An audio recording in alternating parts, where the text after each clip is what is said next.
చేతుల్లోకి తీసుకోవడం నేరమని ఈ న్యాయస్థానం అంటోంది.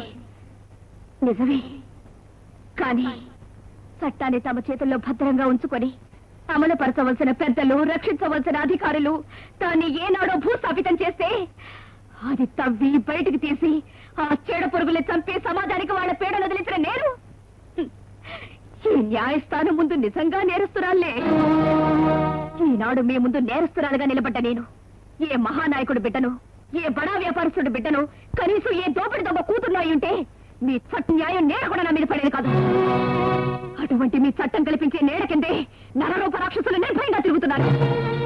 ఆ నీడలోనే రోజు వేలకు వేల మానభంగాలు, హత్యలు, దోపిడీలు జరుగుతున్నాయి.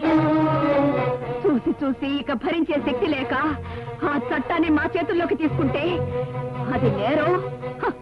మేము నేరస్తులం. నేటి భారతంలో బాధ్యత కలిగిన ఒక భారతిగా మీ చట్టాన్ని నా చేతుల్లోకి తీసుకున్నందుకు ప్రతిఫలంగా మీ సాంప్రదాయంగా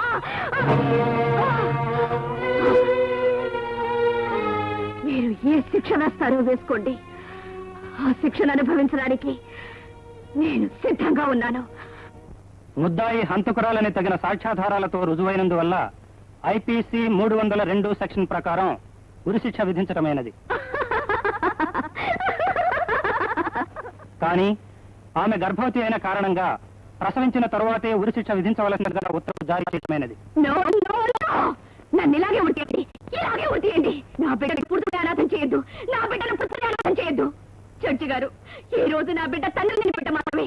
రేపు ఈ పాపిష్టి ప్రభుత్వంలో పసిగట్టు పడ్డాక నన్ను చంపిన తల్లి లేని బిడ్డను చేసి మీరు లేకపోవద్దు. మీరు పవిత్రంగానే ఉండండి, న్యాయమూర్తులుగానే ఉండండి. నా ప్రాణంలో ప్రాణం, నా పేగులో పేగు నాలోనే నాతోనే ఉందన్న తృప్తితో నన్ను చావనివ్వండి. Please please, hang me quick, hang me quick, hang me quick. అర్థతంత్రం